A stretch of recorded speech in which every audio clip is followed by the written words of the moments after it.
Welcome to your group of Institute online YouTube classes. Good morning students, कैसे हैं आप सभी। मैं अंकित स्वागत करता हूं आपका क्लास 11th अकाउंट्स की ऑनलाइन क्लासेस में। आज हम बात करने वाले हैं चैप्टर 3 रिकॉर्डिंग बिजनेस ट्रांजैक्शन की। यस स्टूडेंट, थ्योरेटिकल सब्जेक्ट है ये भी आपका पूरा। तो आज अपन बात करने वाले हैं बिजनेस ट्रांजैक्शन में। क्या हम बात करेंगे बिजनेस ट्रांजैक्शन में। सबसे पहले बिजनेस ट्रांजैक्शन को समझने के लिए हमको ये पता होना चाहिए कि बिजनेस क्या होता है, ठीक है। उसके बाद अपन ट्रांजैक्शन की बात करेंगे। तो बिजनेस क्या है और बिजनेस की क्या कैरेक्टरिस्टिक्स होती है, आज अपन इस क्लास में बात करने वाले हैं, ठीक है। चैप्टर 3 का सबसे पहला टॉपिक यही है। तो अपन चलो स्टार्ट करते हैं मीनिंग ऑफ बिजनेस की। तो before we discuss business transaction, it is necessary to know the meaning of business and its characteristics. All human activity related to earning money और money worth are included under the term of business.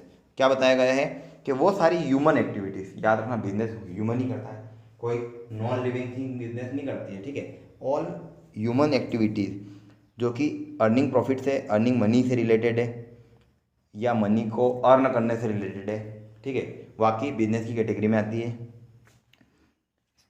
In the word of Peterson, Peterson एक writer है, उनने क्या बताया गया है, Peterson and पोलोमैन, ठीक है।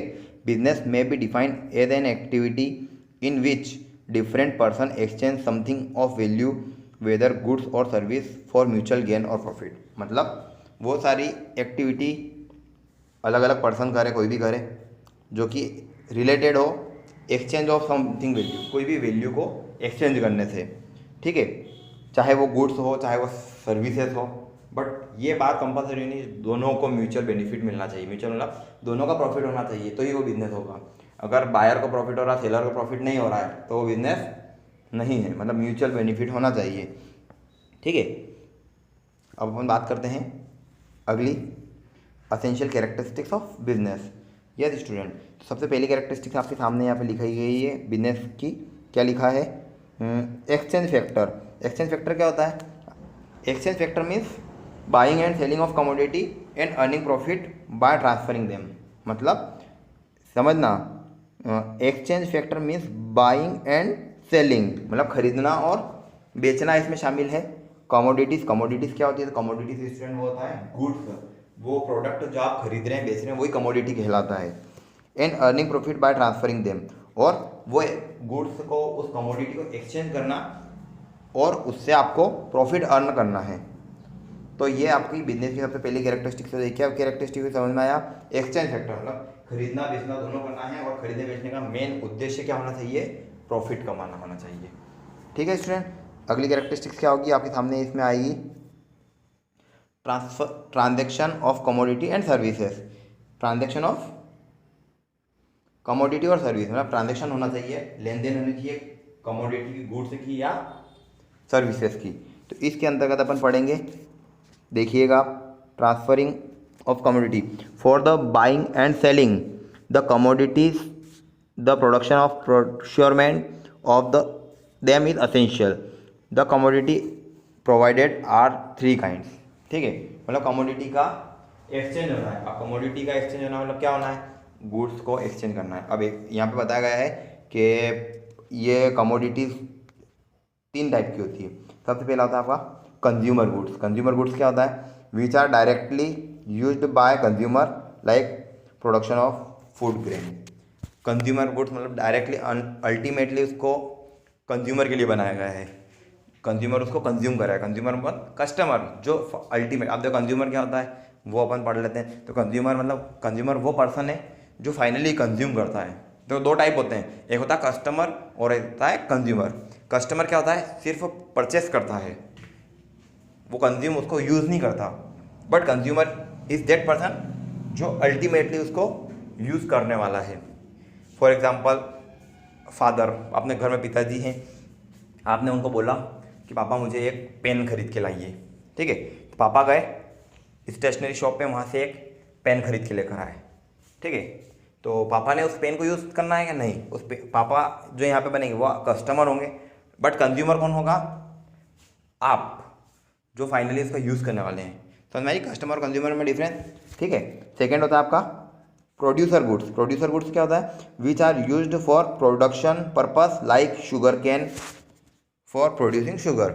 अब यहाँ पे होता है प्रोडक्शन गुड्स।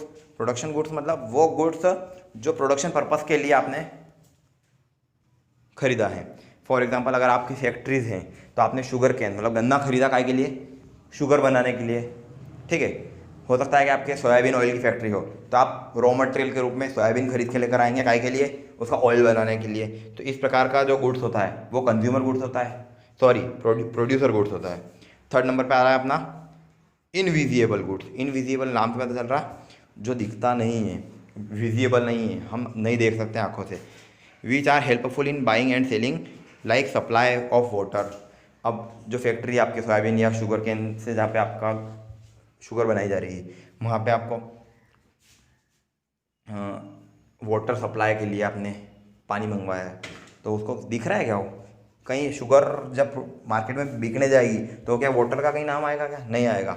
ये क्या होगा आपका इनविजिबल गुड्स होगा। समझ में आया आपको, ठीक है स्टूडेंट। ये अपना transaction of commodity. Third characteristics होगी बिजनेस की continuity and regularity. Continuity and regularity क्या होती है स्टूडेंट, कंटिन्यूटी एंड रेगुलरिटी मतलब लगातार होना चाहिए, रेगुलर होना चाहिए, रेगुलर बेसिस पे बिजनेस होना चाहिए। ऐसा नहीं आज कुछ भी गुड्स बेचे फिर 1 महीने तक कुछ भी नहीं किया, नहीं। Regularity must be maintain in business. The activity of buying and selling goods must be continuous and regular. मतलब क्या होता है, जो आप एक्टिविटी कर रहे हैं बाइंग सेलिंग की वो रेगुलर बेसिस पे होना चाहिए। उसके बाद अगला पॉइंट, अगला फीचर होगा बिजनेस का, वो होगा प्रॉफिट मोटिव। प्रॉफिट मोटिव क्या होता है, business is always conducted for earning profit.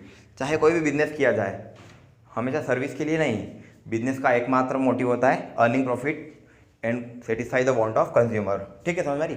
तो earning profit is an essential element of business, okay. फिर अपन बात कर रहे हैं अगली कैरेक्टरिस्टिक्स है बिजनेस की अनसर्टेनिटी ऑफ प्रॉफिट। अनसर्टेनिटी में अनिश्चितता, प्रॉफिट की अनिश्चितता। बिजनेस में क्या श्योर है क्या कि आपने बिजनेस खोला है, बिजनेस रन कर रहे हैं तो फाइनली आपको प्रॉफिट होना ही होना है, नो। अनसर्टेनिटी है तो यहाँ पे भी वही बात हुई है आपकी, क्या uncertainty of profit. Uncertainty of profit क्या होता है, देखो अपन समझते हैं इसको। Profit in business is uncertain, सबको पता है कि फाइनली प्रॉफिट होगा, ये तो कोई नहीं जानता है। The success of business depend upon the foresightness of the proprietor. मतलब सक्सेस बिजनेस होगा ये किस पे डिपेंड करता है, जो प्रोप्राइटर है, जो बिजनेसमैन है, उसकी भविष्य में कितनी पूर्वानुमान लगाने की क्षमता है। समझना, वो फ्यूचर को जो डिसाइड कर लेता है प्रोप्राइटर वो ही प्रॉफिट को अर्न कर सकता है। इसलिए कहा जाता है यहाँ पे कि बिजनेस में प्रॉफिट अर्न करने की अनसर्टेनिटी होती है, ठीक है स्टूडेंट। फिर अगला दिया गया है यहाँ पे आपको ह्यूमन एक्टिविटी। अभी सबसे पहले अपन ने मीनिंग में बात की थी कि business is conducted by human being, ठीक है। तो यहाँ पे भी वही है, activity conducted by human being constitute business. जो बिजनेस में ह्यूमन एक्टिविटी के द्वारा जो एक्टिविटीज की जा रही है, जो एक्टिविटी बिजनेस में ह्यूमन के द्वारा की जा रही है वही बिजनेस की कैटेगरी में आती है, ओके। तो ये आपके सामने इतने पॉइंट हुए थे कैरेक्टरिस्टिक्स ऑफ बिजनेस के और मीनिंग ऑफ बिजनेस की, ठीक है। तो अब इसको आप अच्छे से समझें, ये आपको थर्ड चैप्टर में आपको एक टॉपिक पूरा मिल जाएगा, ठीक है। तो स्टूडेंट अपन आज मीनिंग और कैरेक्टरिस्टिक्स की बात की है। अब नेक्स्ट क्लास में हम बात करेंगे बिजनेस ट्रांजैक्शंस की, यस, जो कि इस चैप्टर का स्टार्ट है। तो अब ये आपके लिए होमवर्क हो गया है क्या आप मीनिंग ऑफ बिजनेस ट्रांजैक्शन और बिजनेस ट्रांजैक्शन की क्या क्या कैरेक्टरिस्टिक्स होती है ये आपको फाइंड आउट करना है, बुक्स में आसानी से मिल जाएगा, ठीक है। तो कल अपन इस पे बात करेंगे, तब तक के लिए घर पे रहें, पढ़ाई करें अच्छे से, और भी कोई डाउट आता है तो आप मुझसे संपर्क कर लीजिएगा, ठीक है स्टूडेंट। मिलते हैं अगली क्लास में अगले टॉपिक के साथ, तब तक के लिए नमस्कार।